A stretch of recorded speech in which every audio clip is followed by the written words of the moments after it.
We'll just start in a second, in about 30 seconds.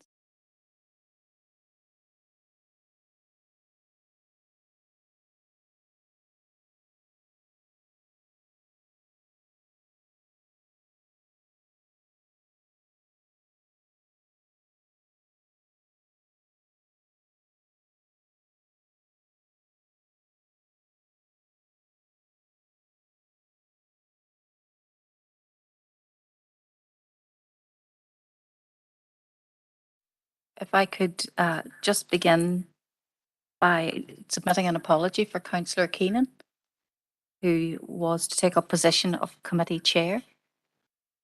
And as this is not a party nomination, the position is up to members in terms of those members present to nominate a pro tem chair for this evening's meeting.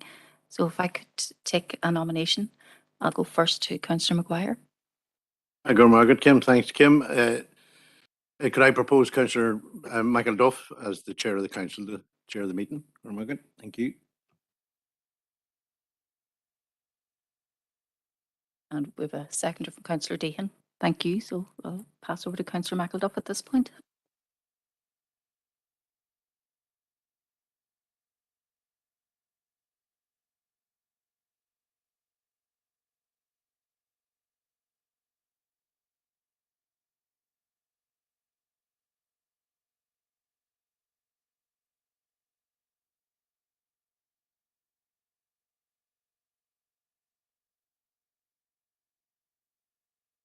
Okay, members, thank you, Kim, for helping us get this meeting underway when Eamon, our chair, is not available.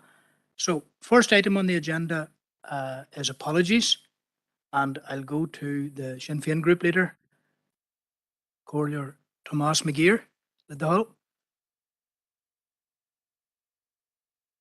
Okay, Tommy, I'll just get you on now. Get used to this. Oh, aye. Is that? Gurmagat Carley, Gurmagat Barry. Thanks, Barry. Apologies from Councillor Anne-Marie Fitzgerald, Councillor Anne-Marie Donnelly, Councillor Catherine Kelly, and Councillor Stephen McCann. Okay. And next up, I think I should go to Robert Irvine, if Robert's available. Yes, Chair. Two apologies, Councillor Matthew Bell and Councillor Alec Baird, who might make the meetings. He's in between locations. One thing I have to say is we're in the process of changing over nominating councillor. I think the letter from our leader, Doug Beattie, is with Alison, but it hasn't been formally put in front, but it will be transferring from myself back to Victor. I just like to thank all the other group leaders and the officers for their help in the year that I've stayed in temporarily, and I look forward to Victor standing back in again. Thank you. Thank you. And I know Kim was going to come on to that point in a very short while, Robert, but thanks for that. And just come through the door of the chamber is Councillor Debbie Coyle, and this is your first meeting, Debbie, and you're very welcome, and it's great to see you. We look forward to your contribution. Okay, thank you. And with that then, I'll go to the Democratic Unionist Party group leader or person standing in for Sam. For any apologies. Paul? Thank you, Chair. Apology for Councillor Thompson, Councillor Stevenson and Councillor Buchanan. Okay, thank you, Councillor Robinson. And go to the SDLP grouping. Is Mary with us? Mary, or a colleague? Yeah, thank you, Chair Barry. Apology from John Coyle. He hopes to log on, but he mightn't be able to. Thank you. Thanks, Mary. And independent members and smaller parties. Is there anyone representing that grouping who might have apologies? Eamon has already sent apologies. So there are no other apologies from within that group. And with that then, we'll move to the second item on the agenda, and that is to sign the minutes of the previous meeting held on the 7th of April. So I will sign same.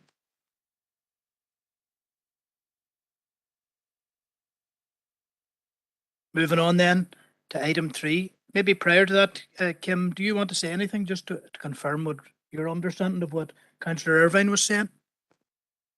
Chair, no, just to note that correspondence has been received and is as reported by Councillor Irvine. Okay, thanks very much. And moving now to the declarations of interest. Are there any declarations of interest? So I have sight of 2 screens in the chamber and WebEx. Peter's, yours is the only hand that's up, Peter, in this case. Don't know what that's about. But if you want to make a dramatic intervention. Okay, thanks, Peter. If there isn't any, then we'll move on to matters arising. And so that's matters arising of the previous meeting held on the 7th of April 2022. Okay, so we're going to go through those. And how many pages in total, Kim, is there in that one? Just 4 pages here. Got it here. Okay, so we'll go to page 1, members, for matters arising. Page 2 for matters arising. Page 3, I think there is a matters arising, and it might align to correspondence 8.1. Would that be right, Kim? Yes, Chair, thank you. So we have received correspondence dated the 16th of May from the Home Office from the Minister for Safe and Legal Migration in response to the Council's representations in respect of tourism for travellers and travel clearance and workers who cross the border on a daily basis for employment. And the correspondence notes that the introduction of the ETA scheme is in line with the approach of many of the UK's international partners, including USA, Canada, Australia and New Zealand, with the EU Schengen zone also working on the introduction of a system. The correspondence notes that individuals arriving in the UK will need to enter in line with the UK's immigration framework, including the requirement to obtain an ETA when it is introduced, and goes on to advise that, in conclusion, that workers who cross the land border on a daily basis must obtain the relevant permission under the UK's point-based immigration system, and that people with any form of existing immigration status will not be required to obtain an ETA, and as such, many of the people who work cross-border at present using a frontier worker permit will be unaffected by the introduction of the ETA requirement. And it's noted that a frontier worker permit is not required for British or Irish citizens. Okay, thank you, Kim. Go straight away to Councillor Seamus Green. Corleo Green. Thank you, Chair. I'm just slightly confused on that. Just can Kim maybe clarify just who exactly are we talking about that this will impact? Because it seemed to impact a fair lot of people, and then it turned around and the latter part of the correspondence, it pointed out a lot of people then that it didn't impact on. Can Kim just clarify that just before I make a further point, Chair, if you allow me? Yep. The main part of the correspondence refers to general tourism and the visa requirements around travellers who are visiting for tourism purposes, whereas the last paragraph refers specifically to workers who cross the land border on a daily basis. So if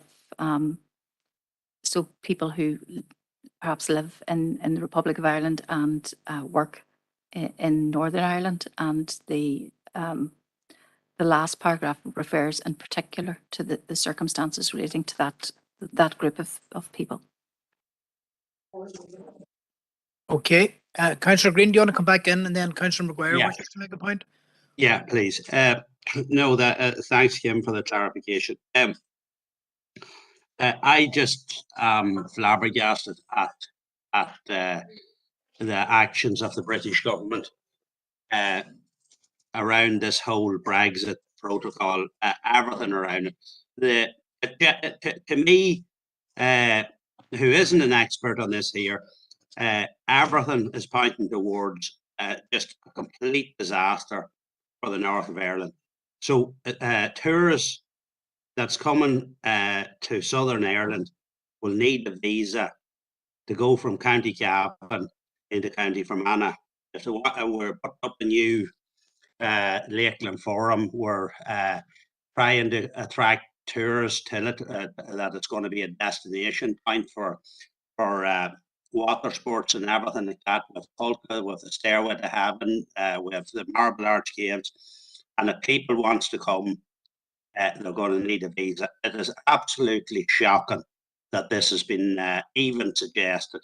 And I don't care whether it's a Republican, a nationalist, a loyalist, or a unionist, or a combination of all. I don't know how anybody could support any such thing as that.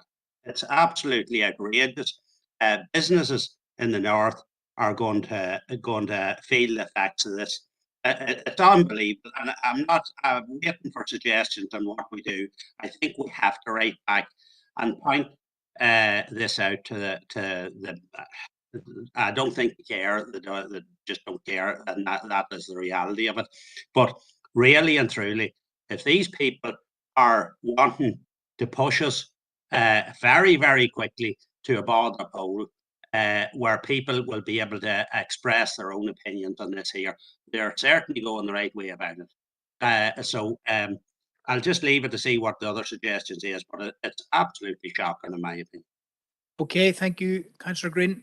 And you emphasised practical difficulties for people travelling from Cavan to Fermanagh for tourism and sporting amenities, etc. in the future. Thank you. Councillor Maguire. Angor Margaret Barry, and similar to Seamus, and the initial question that was asked about this introduction was well justified when you see the reply that we got, that it's all going to be resolved by successful communication strategy employed to advertise the documentary requirements for non-Irish and non-British citizens travelling from within the common travel area to the UK. In reality, for our area, that means that if a tourist gets on a boat at Belturbet and decides to take a spin down Lough Erne and inadvertently crosses the invisible line and end up coming into Enniskillen, that they're in contravention of some government strategy that's going to be so clearly communicated. I don't care how clear their communication is. For our tourism product to be, for this further obstacle to be put in the place of our tourism product, I think it is very serious. And the nonsense of the reality of it, and again, it's well known in history that across in Westminster, they don't understand us. They don't understand the geography.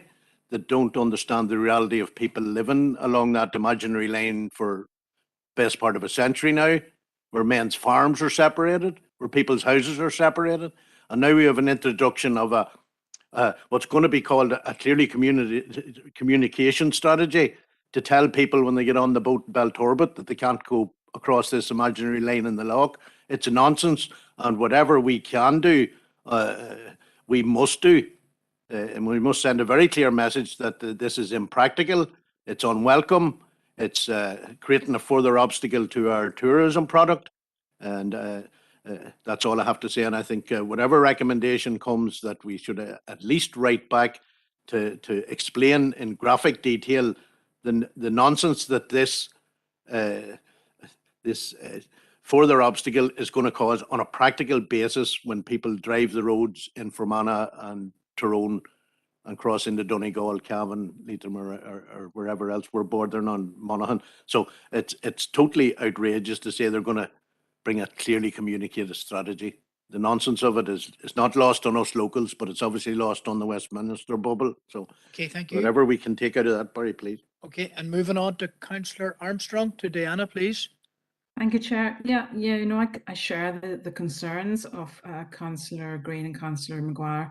We're working very hard in this area on tourism, and to have a barrier put up like this is something that I think we should challenge. And I do think it's incumbent on all our members of Parliament to be at the front to to actually introduce amendments to this bill. I'm not sure where the bill is. So my question is to Kim, could we keep this as a watching brief and know where this bill is, the passage of the bill, and that meanwhile we should all lobby our local MPs that this, or our MPs, that this can be challenged.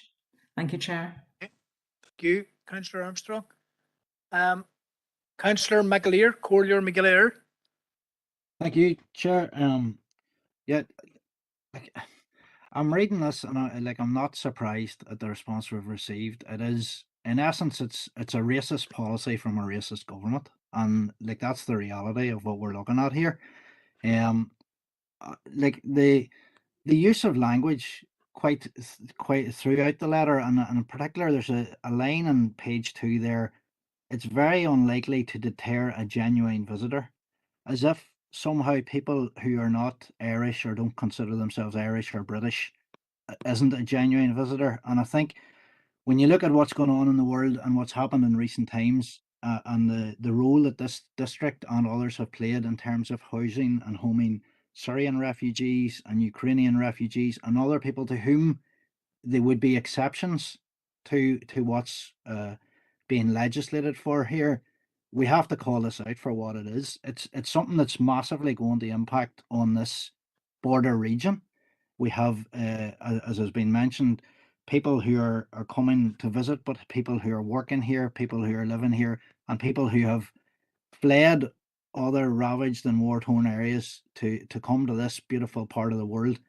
And they need better protection. And unfortunately, this is something that we've seen in recent times from the Home Office and from the Tory government and the Tory party, that they seem intent on stripping away human rights, people's rights. We can't stand for this, and we can't speak strongly enough against this.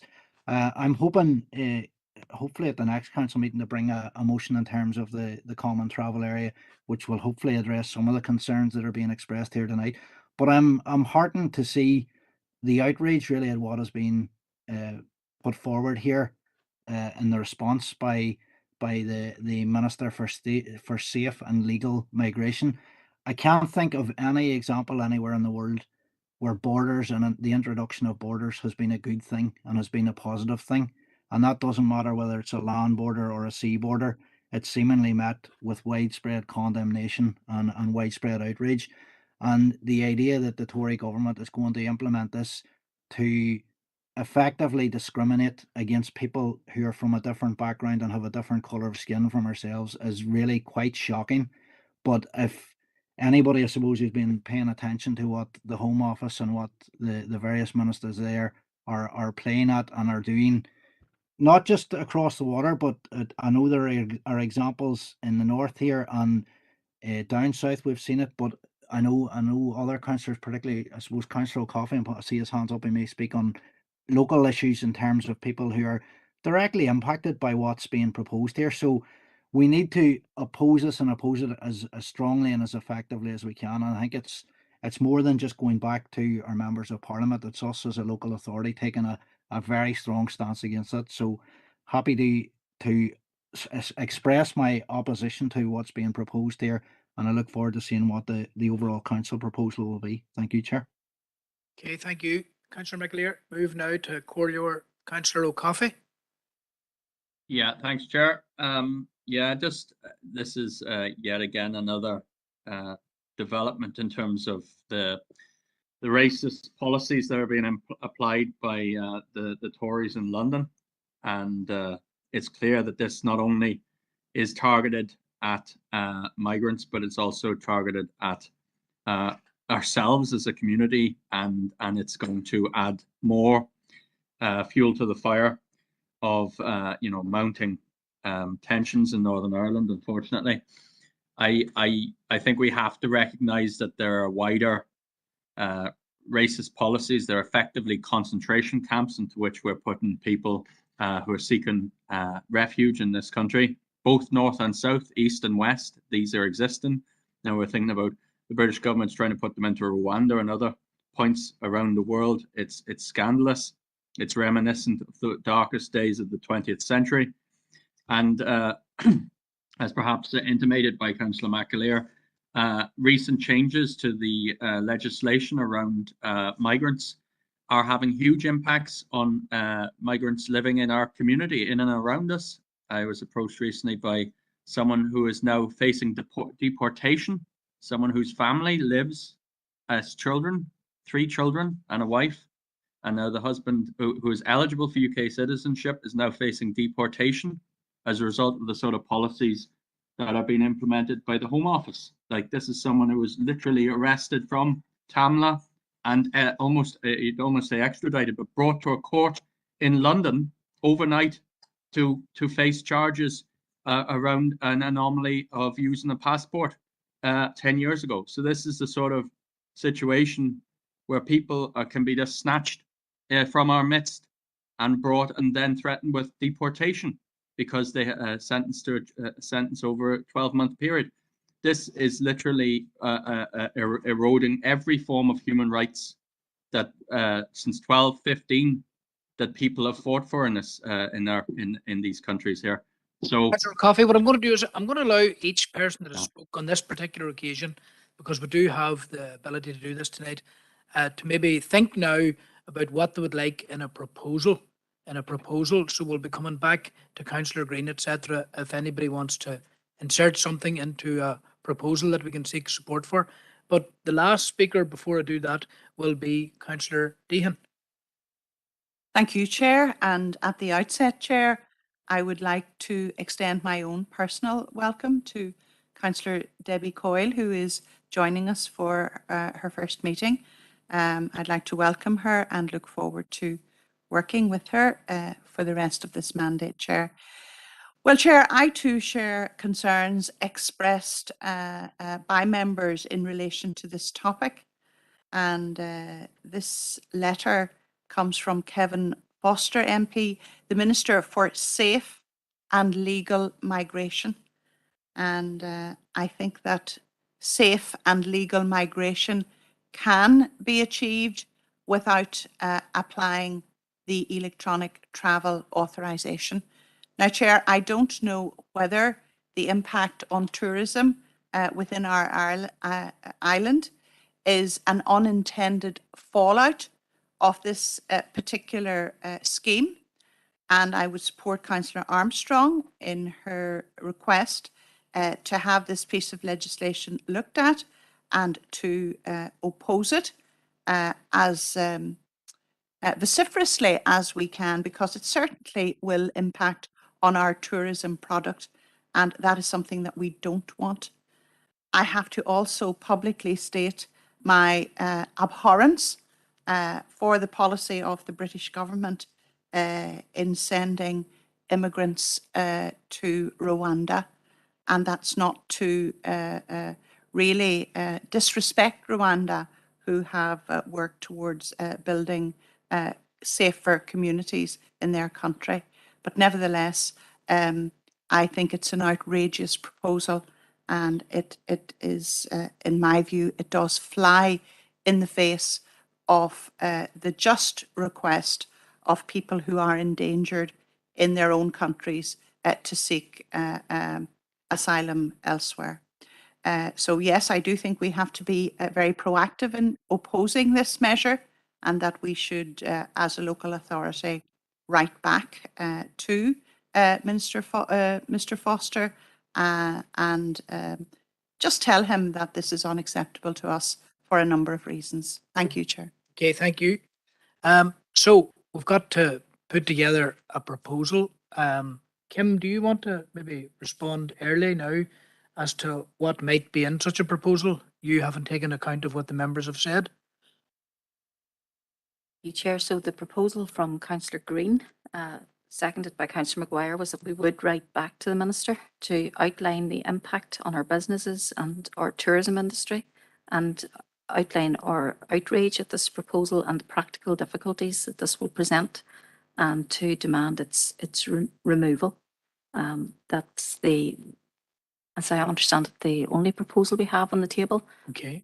There was a request from Councillor Armstrong and a query in relation to the status of the bill. My understanding is that this scheme is introduced under according to the correspondence, the Nationality and Borders Act, and that act has received royal assent, so it's not going through the legislative processes. It is in fact in place. Okay, I'm just going to allow each of the speakers to see if the essence of what they said is captured in the proposal. So Councillor Green first. Thank you, Chair. And yeah, I was very interested in what everyone else had to say, and it's great to hear that everyone is in agreement on it.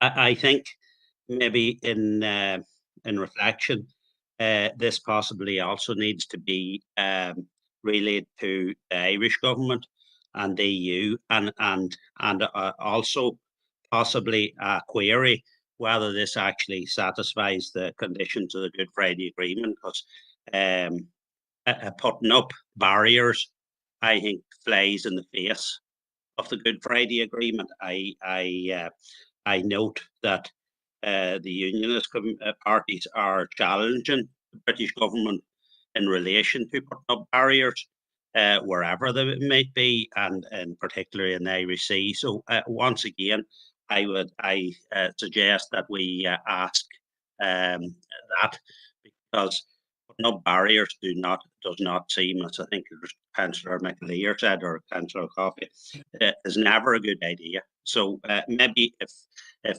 it could be relayed to the Irish government, to the EU, I'm not sure what the guy's name. He's a Polish guy that's leading the negotiations, and whoever we need to ask in relation to the Good Friday Agreement, maybe add that in as well, to see whether it's actually legal for that to be done. Thank you. I think, Seamus, a phrase that might be inserted there might be obstacles to north-south mobility. That's a phrase that's used in the parlance of the Good Friday Agreement, is to remove obstacles to north-south mobility, but here we are seeing the creation of obstacles to north-south mobility. So Yeah. moving on to Tommy. Tommy, are you satisfied that your thoughts are reflected in the proposal that's developing? Okay. Tommy. Yeah, I'm happy enough with that. Again, the idea of writing to the MPs, I think, as Kim outlined, it's already a statute, and it's within the flexibility of that statute that this has been introduced. So it is really, it does need to be targeted at the highest level. There's no point in lobbying MPs at this stage. There is another issue, and the other councillors that were talking about bringing a motion forward may also be conscious that our Syrian refugees that are resident in our district are not permitted to travel into the 26 counties, which is something they might want to consider in their future proposals, but that's just another bit for information. So, Okay, I was going to go next to Diana, but Diana's colleague, Councillor Howard Thornton, wishes to come in, so I'll go to Howard first, then yourself, Diana. Howard? Yes, Chair, thank you very much. I just need a wee bit of clarity. I didn't believe that it was statute at the moment. I thought it was working through the stages in Westminster. But I mean, I could be wrong, but from what Kim has said, it's fait accompli as such. But that was not my understanding. Perhaps could get some further clarification. I'm glad you said that, Howard, because I was wondering too, and I did think it was relevant, to write to MPs. But if it has gone further than that, gone beyond that, Kim, over to you again, please. I'm just checking online, and the Minister's correspondence refers to the scheme being introduced through the Nationality and Borders Act. And when I've checked the status of the Nationalities and Borders Act, it identifies that it has received royal assent. So that's the end of the passage, the latest position that I'm aware of. Okay, thank you, Kim. Diana, do you want to add anything further? Yes, Chair. Well, I would like to seek, further clarification on that, because again, it was my understanding that amendments were being accepted or were being proposed to be put to the bill. But I mean, I do think it's very important to say that the gains in tourism in particular have been hard won in Northern Ireland. I'm thinking of Derry Girls, I'm thinking of Game of Thrones, I'm thinking of our own Lakeland County and the Sperrins and all we've put into it. So I think that is such an important thing. But I do think, yes, I'd be happy for us to put in, or to follow up on the proposal to write to the MPs to support this opposition to this, Chair. Thank you. Okay, I think that's clean and tidy. That's fine with everybody, I would imagine. And the gains in tourism are hard won. That's a good point. As Seamus said at the start of this debate, can you imagine tourists coming across from Cavan to the Fermanagh Lakeland Forum, water sports in the future, Kulka, Stairway to Heaven, Marble Arch Caves? It's like so natural, them connections. Moving on then, till Emmett. Councillor McLeod, are you happy that your ideas are in the proposal? Well, where do you start there? Yeah, it's again, there seems to be, I suppose, a bit of confusion around it. As the director rightly points out, the royal assent would indicate that that's the final step before becoming a bill or becoming law. But a note just in between pages 1 and 2 on that we overlap, it states that the government, the English government at present, isn't going to operate routine immigration controls on journeys from Ireland to the UK. It states, with no immigration controls whatsoever on the Northern Ireland land border. So again, that kind of raises a few questions and raises a few queries in terms of what's been outlaid in the content of the letter and what the actual reality of the situation is. We had presentation there recently from Northwest Migrants Forum and End Deportations Belfast and United Against Racism, and we heard some quite shocking stories about how this impacts on migrants, daily lives, but as well we heard, I suppose, in the case of children or adults who are looking medical supervision, if they have to go to a hospital in the likes of Dublin, that if a child took sick, that the child then, that the parents would actually have to pay to get a visa to go down and accompany the child. This is something that is really serious. Now, I mentioned before, I have a proposal or a motion, hopefully, which will be aired at next month's meeting. It does probably, it slightly differs from what we're dealing with tonight, in that it actually probably the focus is, as alluded to the content of this letter, it's focusing more on the government in Dublin and their responsibilities, I think, which have been seriously neglected. And not only that, but I would think impinged in terms of some of the racial profiling that's gone on border stops and selective passport controls. Now, if you were so minded, I have a copy of that motion. I'm happy enough to share it with councillors tonight, but I appreciate it is short notice, and if it's felt better or deemed better by councillors, I'm happy enough to delay that and bring it to the full council meeting in July. But I Okay, think thanks, Emmett. The latter would be better, but we await that with strong interest. But you've been heard, and hopefully the sentiments, you agree with the development proposal. So I'll move now to Donal. Councillor O'Coffey. Yeah, thanks, Chair. I would like to just include, if possible, 2 specific proposals under the general heading of this. The Nationality and Borders Act 2022, which has been passed as of April 28th. It's been around for a while. There was an earlier iteration of it in 2007. It was bad enough, to be honest with you, and the provisions of that are really quite inhumane.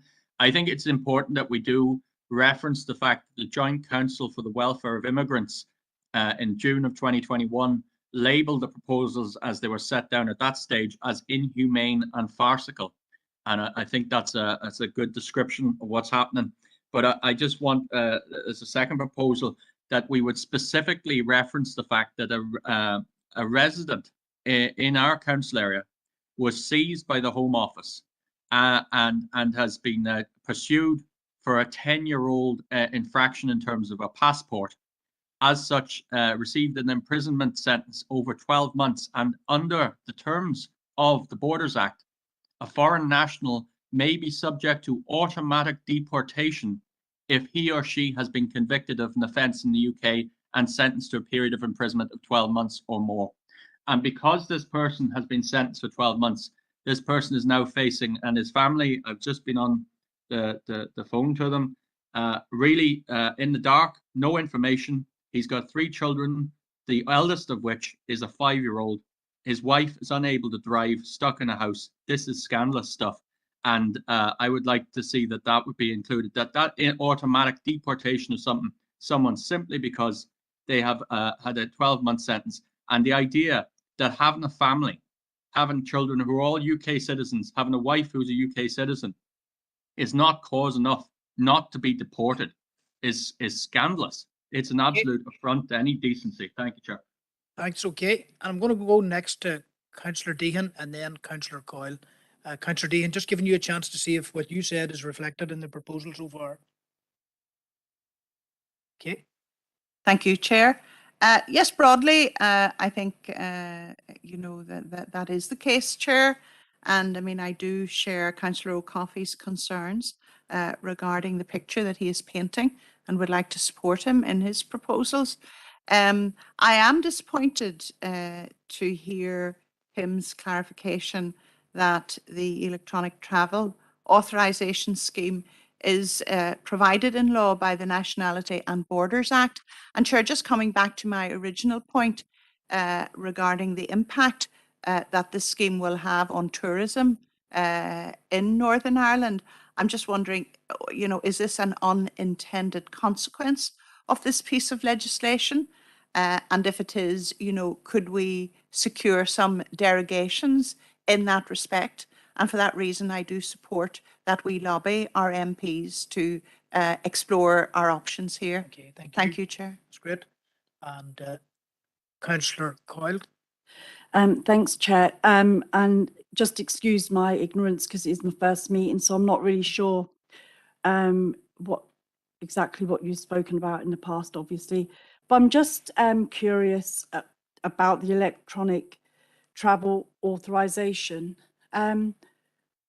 Where are these checks going to be made? Because as somebody that travels between Fermanagh and Monaghan on a regular basis, where are they going to stop me? Where are they going to pick up where I'm from? How are they going to know whether I'm, you know, going home or going to work? And not just me, but everybody else. In the hospital, we have people coming from all surrounding counties, and some of those people, I'm sure, are not UK or Irish citizens, but they're very hard workers, and so I do share concern about them as well. But where are these checks going to be made? Okay. Are they going to be made on the back roads, on the main roads, and who's going to be doing them? Okay, so implications for business, for tourism, and for health workers. Yeah, and Okay. and if you're going back into Monaghan or Cavan or wherever, are the Irish government going to propose a similar thing for going backwards? You know, Okay, so it's questions. mad, yeah. There's questions there. We may not have the answers, but you definitely Yeah. have questions. So Kim, there's Thank a lot to take in there. The proposal as it sits now, I'm imagining that everybody has agreed with every aspect of every proposal and that Councillor Green will support it and allow it to be incorporated into his, seconded by Councillor Maguire. So what is that? Chair, Chair. Councillor Green? I'm just wondering when I was listening to Councillor Coffey, and I'm happy enough to include that in it, but I'm almost thinking that what he's saying is almost a standalone letter in about a specific incident, you know, and maybe it had more clout as rather than added in among a number of other points. Would it be better as a standalone letter? I'm happy enough to include it, but just if Councillor O'Coffey maybe could clarify just my thoughts on it. You're offering Councillor O'Coffey another way of highlighting it, Councillor O'Coffey? Yeah, I'm happy with that, Chair. I'm entirely happy with that. It's, I do agree with Councillor Green. I think it would be stronger as a standalone. Thank you. Okay, so I'm taking the proposal then that Kim will reflect on as having the support of everyone. That would be a proposal by Councillor Green, seconded by Councillor Maguire. And then the standalone representation proposed by Councillor O'Coffey will now require a seconder, please. Maybe Emmett did. Debbie is... Happy to second, Chair. Okay, Debbie just pipped you there with her hand raised in the chamber, Emmett, if you hadn't previously done it. Unless you had previously done it, Emmett, had you? No, Carrick Galore, on all right. Right, thank you. So proposed by Councillor O'Coffey and seconded by Councillor Coyle. Okay, so Kim, over to you now. Thank you, Chair. So there's a number of elements to the proposal, which was that we would write back to the Minister to outline the impact of this proposal or this scheme, proposed scheme on our businesses, our tourism industry, on our healthcare workers, and to outline the range of practical difficulties that this will present, to demand its removal, to ask the questions and seek advice in relation to whether this satisfies the requirements of the Good Friday Agreement, particularly in terms of north-south mobility, that we also make similar representations to the Irish government and to the EU, and that we write to our MPs to seek their support in challenging this scheme. And then there's a separate proposal now from Councillor Coffey, seconded by Councillor Coyle, that we write to the Minister with regard to a specific incident referred to by Councillor Coffey. Okay, I think members, that's agreed. That's agreed, everyone. Okay, thank you. So we're going to move on now till item 5 on the agenda, and that is to receive a verbal update on the current position in respect of Brexit. And again, over to our Director, Kim McLaughlin. Thank you, Chair. So I suppose the key issue is, in terms of the current position, is that on 13th of June, the UK government published the Northern Ireland Protocol Bill alongside a policy paper, explanatory notes and its legal position, which aims to disapply core parts of the protocol relating to trade in goods, subsidy control, VAT and the role of the Court of Justice of the EU.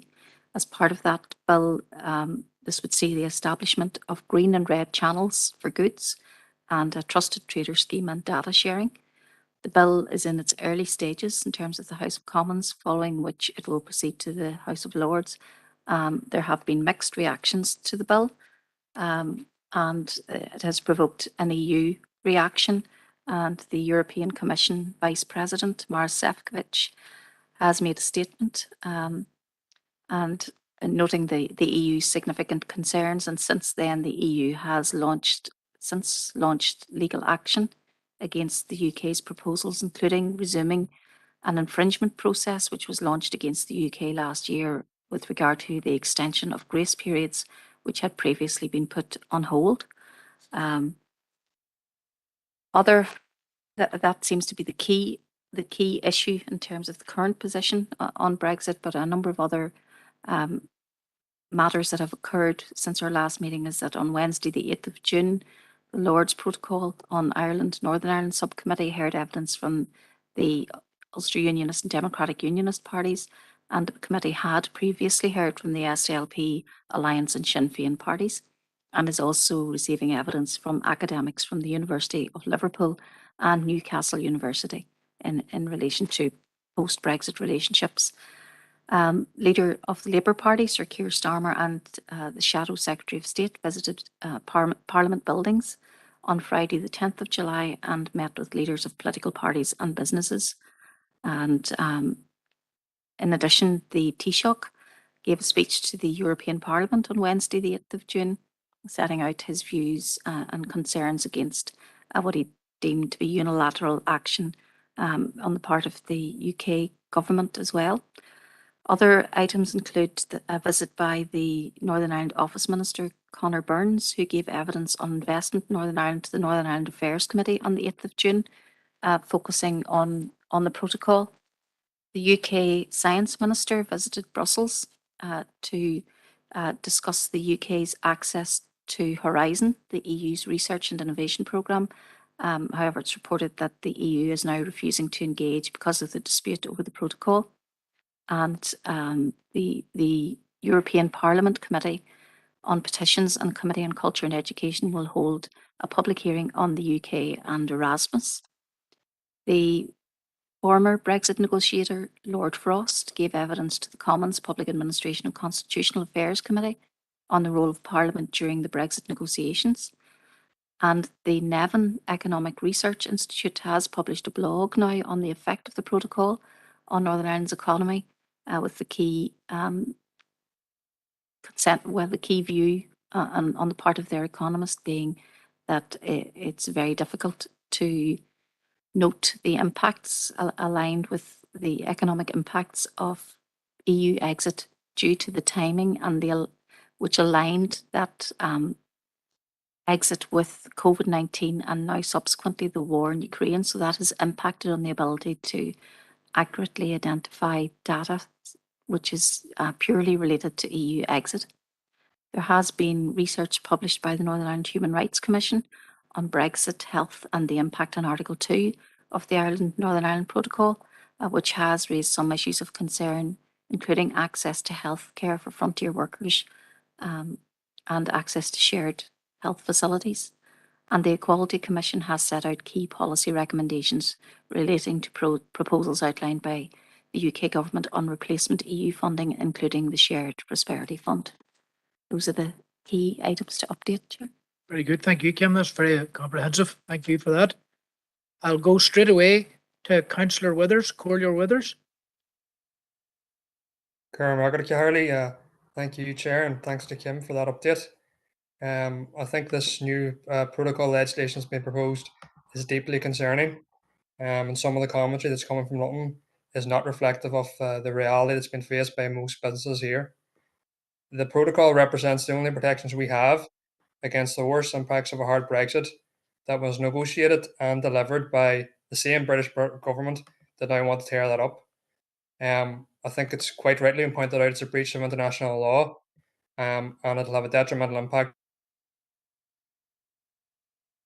on the local economy here. I'm thinking even of the dairy commentary that came out last week where they're saying 800 million litres of milk that's processed on both sides of this island, and how if this legislation goes ahead, that may not be possible, and also will not have access to the single market. And that was reiterated as well last week by the Vice President of the EU Commission, Maros Šefčovič. So on the back of that, I would propose that we write to the British Prime Minister and the British Foreign Secretary Liz Truss, outlining our opposition to the legislation being proposed, highlighting our concerns about the detrimental impact it'll have on our local economy, making it clear that it's not what most businesses here want or what people here want, and the protocol mitigates against the worst impacts of Brexit. And we would urge the British government to engage with the EU and work on finding solutions, like has been done previously, for example, with the medicines. So that's what I propose, Chair. Gurmagat. Okay, Gurmagat, thank you for the proposal. And moving on now to Councillor Corlier Seamus Green. Thank you, Chair. Yeah, I'm just looking at a number of reports in the last 6 months in around the protocol and its effects, and then some of the statements that has come out in the last 6 months from some political parties here that were singing and dancing about the benefits of Brexit. The Guardian, no lover of Ireland, I would suggest. Growing body of evidence suggests Northern Ireland has adapted and started to profit from its new situation with protocol. The Belfast Telegraph, Northern Ireland economy has largely recovered, with much of it down to the benefits of the protocol. The LondonEconomic.com, Northern Ireland's economy has performed better than all other regions in the UK due to the protocol. And finally, the Financial Times, Northern Ireland economy has outperformed the rest of the UK. The region performed better than any other part of the UK and surpassed the country's overall economic recovery due to the protocol. So it almost seems that there is political parties in the north who will cut off their nose to spite their face. There's clear evidence from very substantial and respected formats that are clearly showing that it's benefiting here.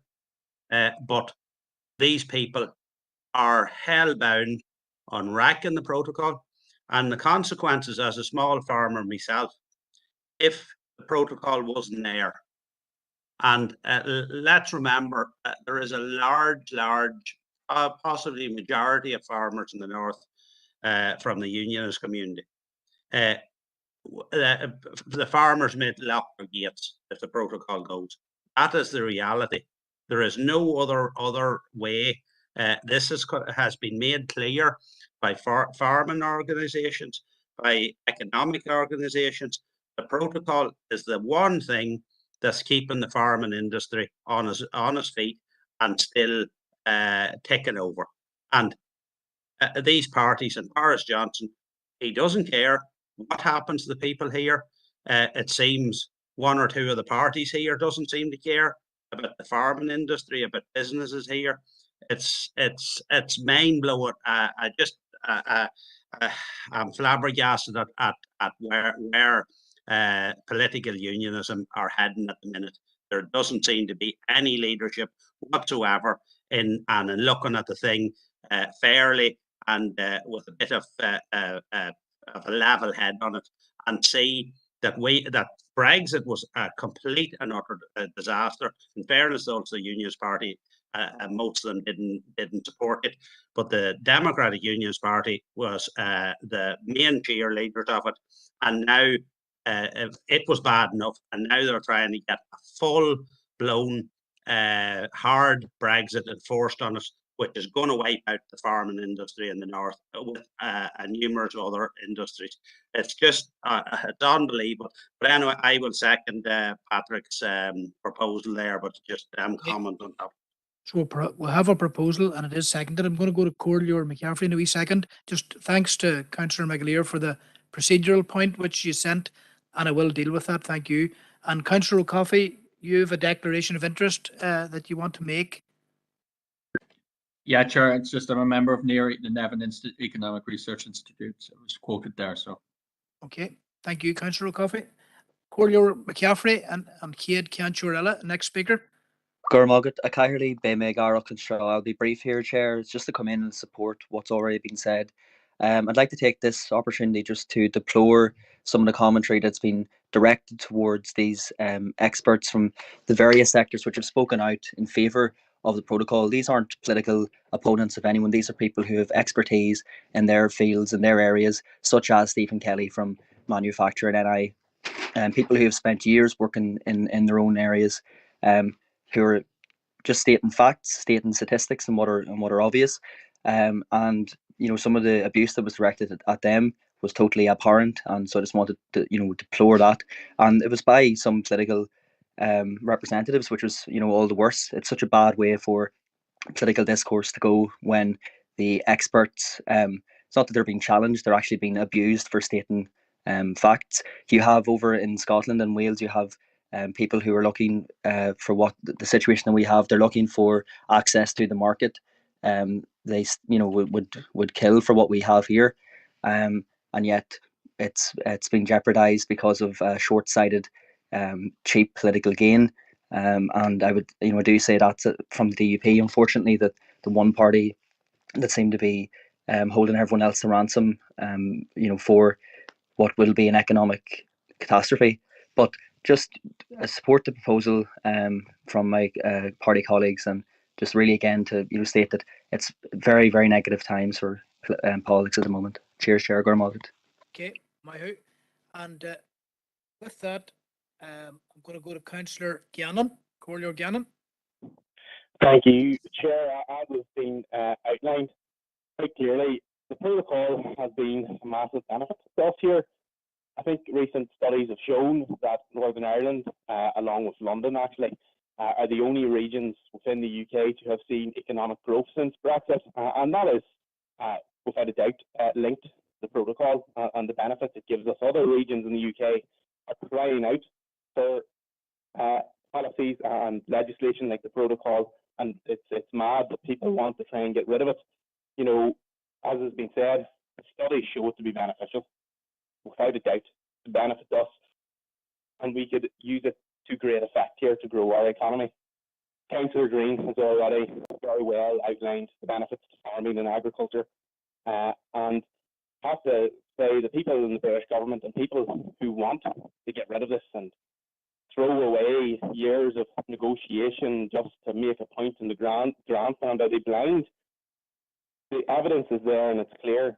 And as Councillor Withers pointed out in his proposal, issues around medicines were resolved, and that was through dialogue, not through grandstanding, not through ignorance and refusal to negotiate.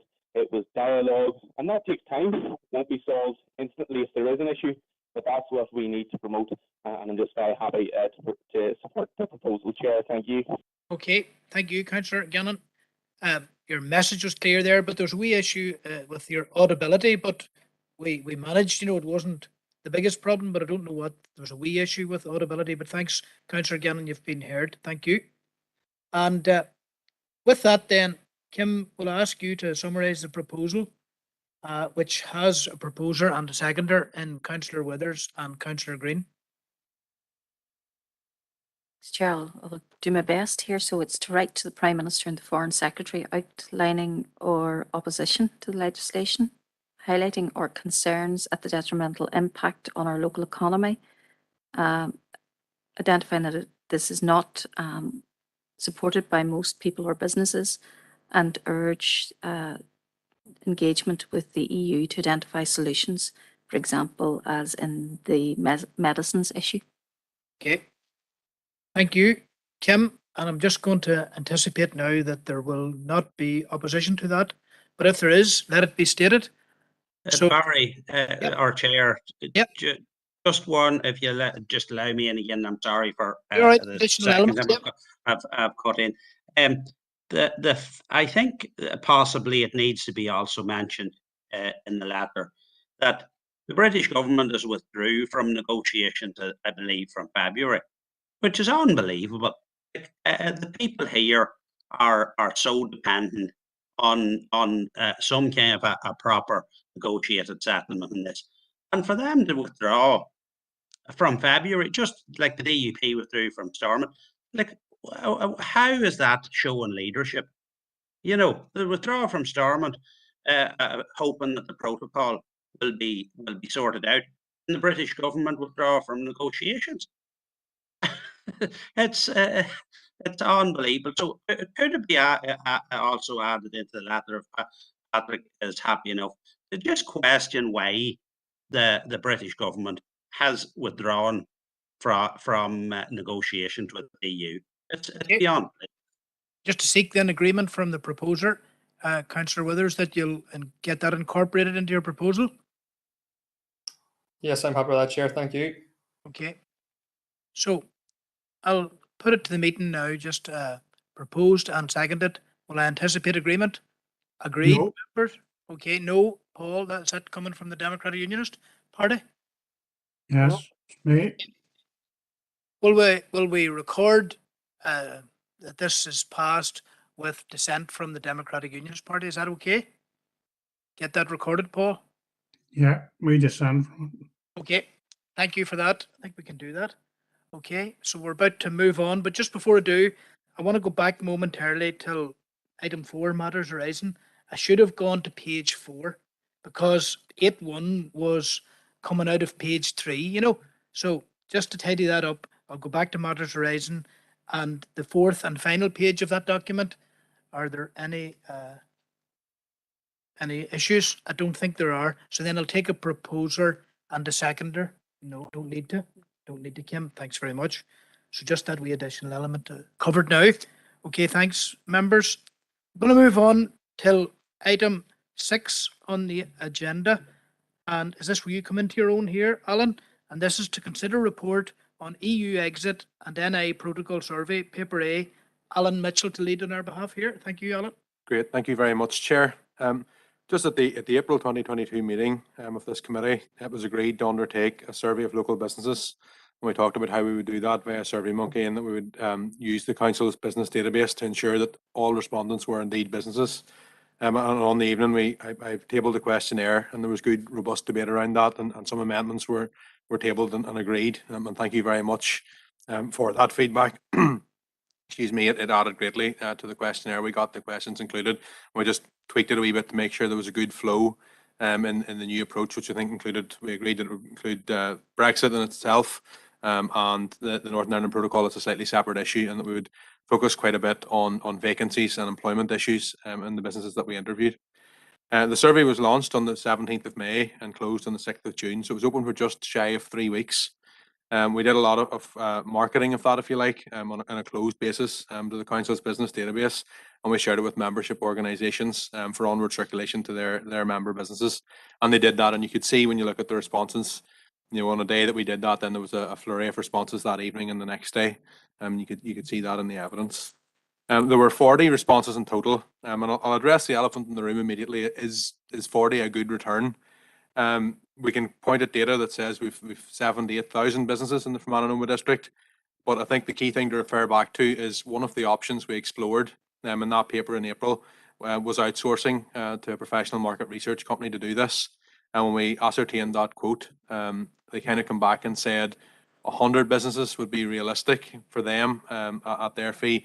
200 at a stretch was realistically the most they could go to, because businesses are noted for being a difficult cohort to get in this kind of survey approach.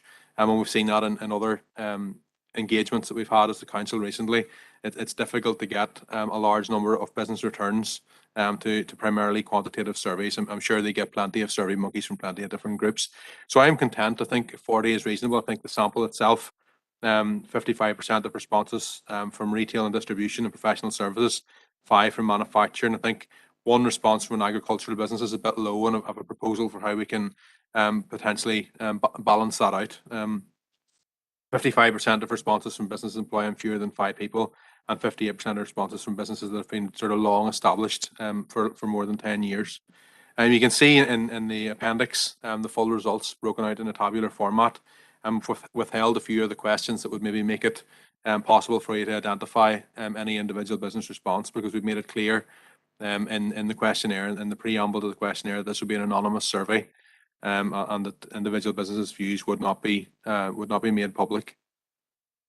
In terms of the key issues, 55% of businesses surveyed cited rising costs as the biggest challenge. And I think we had to put that in there. It was really pertinent at this time, rising costs as the biggest issue. 15% cited people, 10% cited Brexit and the Northern Ireland Protocol.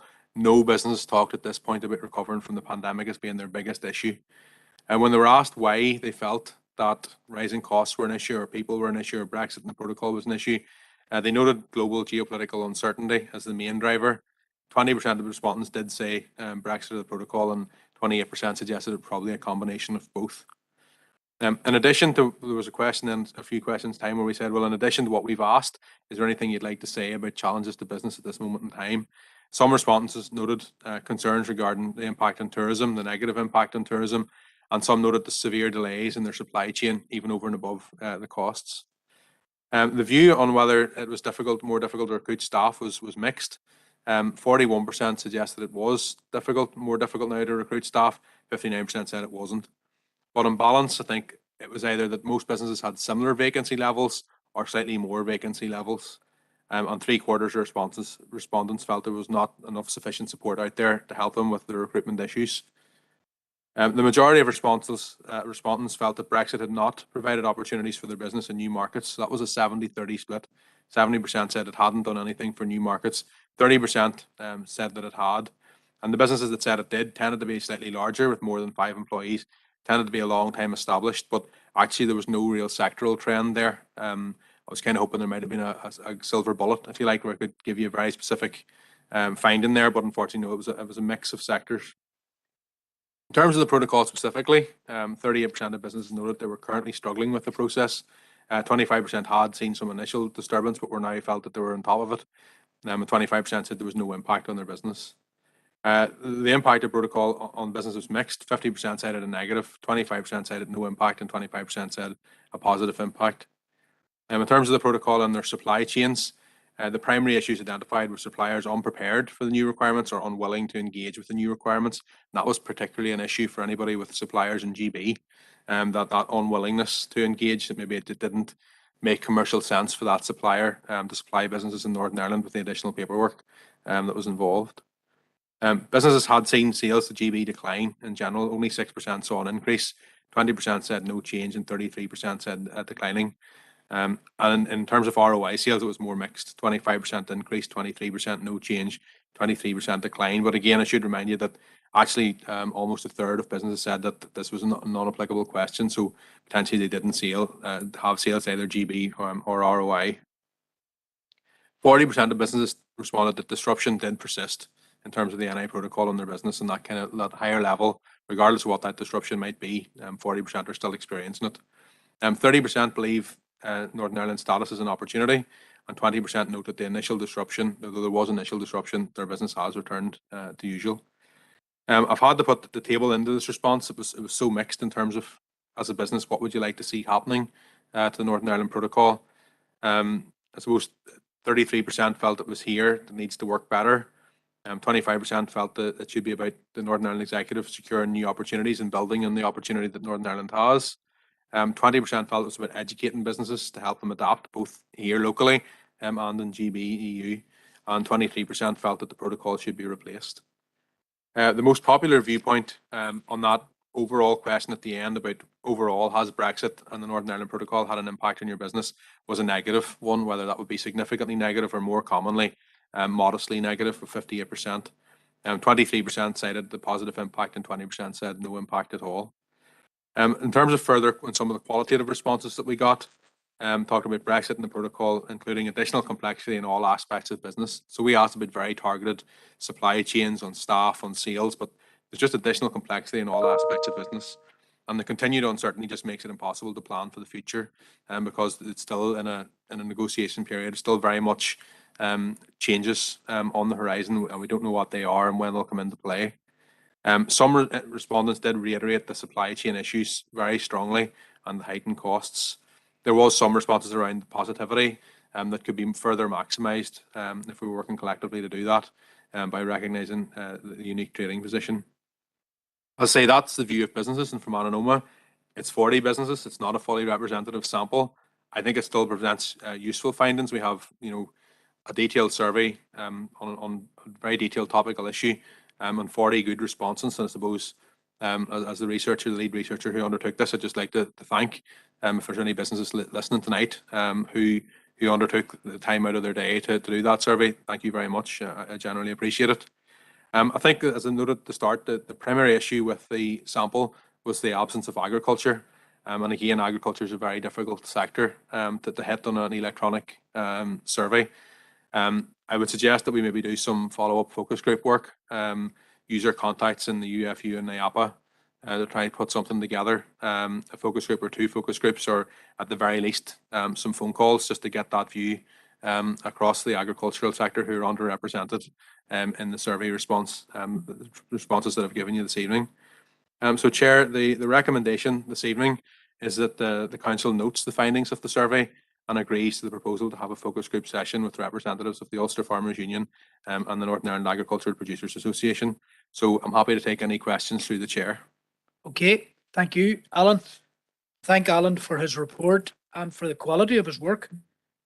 Obviously, the figure of 40 returns does raise questions about robustness, but process and the way you conducted it's excellent. Thank you.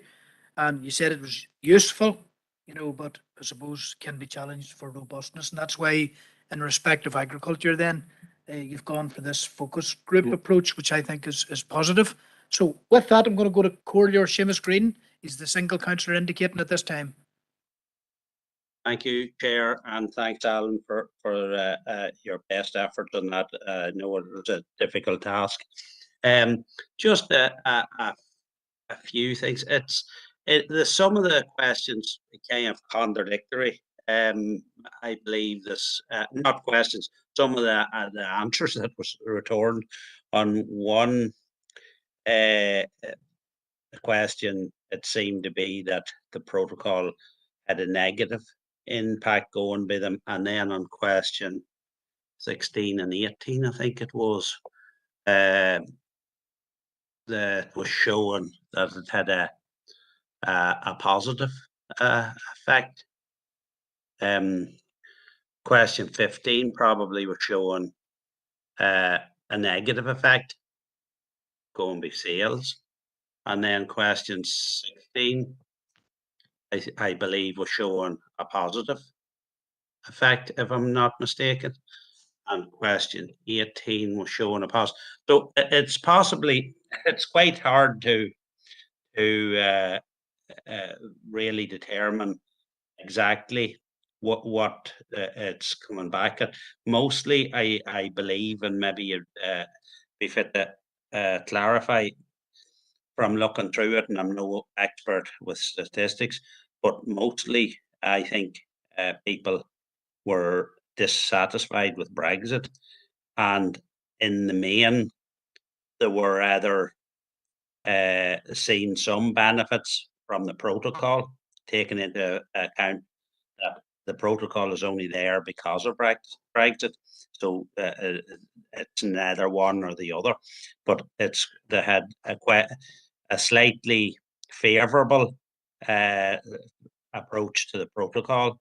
In general, I thought looking through the thing, but there was a lot of people had either not applicable or was looking at it that no impact or little impact on their business. But in general, it seemed to be showing that protocol had some benefits and that Brexit was a negative Councillor thing. Green, would you be of a mind to propose this, and it includes the reference to a focus group meeting with? Yeah, absolutely, Chair. Yeah. Okay, thanks very much. Moving now to Councillor Feely. Yes, thank you, Chair, and thank Alan for them stats there. No, I'll second that recommendation, and I think it would be a good idea to have a discussion with the farm and the end of it. Yeah, I know we hadn't got that much stats on the farm and other agriculture there this evening, and maybe we can discuss it at our agriculture liaison group, the way to go forward. So happy to second the proposal as well, Barry. Okay, thanks very much, Anthony. I can see you in attendance at an agricultural liaison group very shortly. Alan, whether that was your intention or not, you'd be there, I would think.